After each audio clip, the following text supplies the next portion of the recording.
बुल्ढाना जिले के खामगांव शहर में परप्रांतीय चोर गिरोह सक्रिय हो गया। खामगांव पुलिस की सतर्कता से 2 चोरों को गिरफ्तार किया गया जो स्टेट बैंक परिसर के पास संदिग्ध रूप से घूम रहे थे। खामगांव शहर पुलिस की विशेष शाखा ने एसबीआई बैंक के सामने 2 संदिग्ध व्यक्तियों को हिरासत में लिया।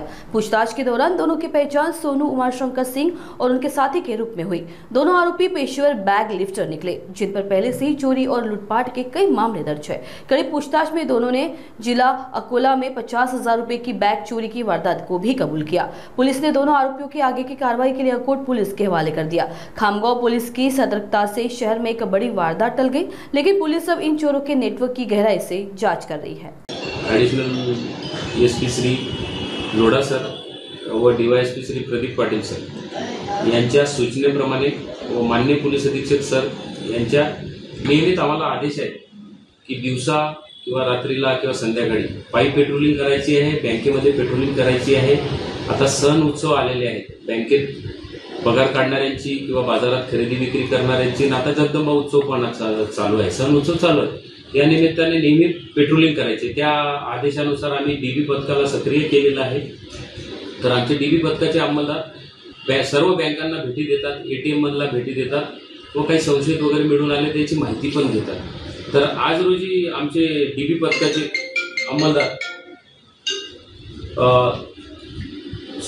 एपीआय मुडीक आणि त्याच्यासोबतचे साथीदार हे सर्व बँकेमध्ये गेले, एसबीआय बँकेमध्ये। तर त्यांना संशयित इसम 2 मिळून आले। त्याच्यामध्ये सोनू उमाशंकर सिंग, राणा राजगड, 32 वर्ष वय आहे, उत्तर प्रदेशचा आहे, आणि त्याच्यासोबत जिब्राल सुनोद गुजरावाल, महात्मा फुले नगर हा ठाण्याचा राहणार आहे। यांच्यावर संभाजीनगर हे संशयित मिळाले। यांना बँकेत का आले याबाबत विचारपूस केली असता हे खामगावात येण्याचं काही कारण दिसून आलं नाही।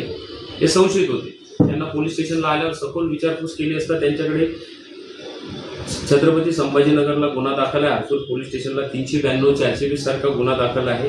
त्याच्यानंतर त्या चोरीचे गुन्हे दाखल आहे, 452 सारखा अपराधाचा गुन्हा दाखल आहे। हे सविस्तर हे गुन्हेगार निष्पन्न झाले। हे खामगावला कशासाठी आले तर हे बँकेमध्ये चोरी करण्याच्या उद्देशानेच आले होते, खात्री झाली। खात्री झाल्यानंतर आम्ही त्यांना सविस्तर अजून आपल्या जिल्ह्यामध्ये व परिमंडळात माहिती घेतली तर यांच्यावर अकोट पोलीस स्टेशनला 4 दिवस आधी बॅग लिफ्टिंगचा एक 50,000चा गुन्हा दाखल आहे। तर आम्ही अकोट पोलिसांशी संपर्क केलेला आहे। आता आम्ही त्यांना अकोट पोलिसांच्या ताब्यात देणार आहोत। यांच्यावर इतर काही गुन्हे दाखल आहेत का? यांच्यावर गुन्हे दाखल आहेत ना, पोलीस स्टेशन हर्सूल संभाजीनगरला एक गुन्हा दाखल आहे, 392 420चा गुन्हा दाखल आहे। त्याच्यानंतर छत्रपती संभाजीनगर उस्मानपुराला गुन्हा दाखल आहे, चोरीचा गुन्हा दाखल आहे। त्याच्यानंतर वरदनगरला इथे गुन्हा दाखल आहे। यांच्यावर असे गुन्हे दाखल आहेत। सर, सध्या दिवाळी आहे, काय आवाहन करा नागरिकांना? मी दिवाळी निमित्त सर्व खामगावच्या नागरिकांना आवाहन करतो की आपण आता बाहेर गावी जाताना प्रत्येकाने आपलं घर पूर्णपणे बंद करू नये, घरी कोणीतरी ठेवावे। घरात मौल्यवान दागदागिने ठेवू नये, ते बँकेच्या लॉकरमध्ये ठेवावे। रस्त्याने जाताना येताना आपले दागदागिने सुरक्षित सांभाळावे। बँकेतून पैसे काढताना एकट्या इसमाने वयोवृद्ध इसमाने जाऊ नये, आपल्या सोबत कोणीतरी इसम न्यावा। आजूबाजूला चौकस बुद्धीने असावे।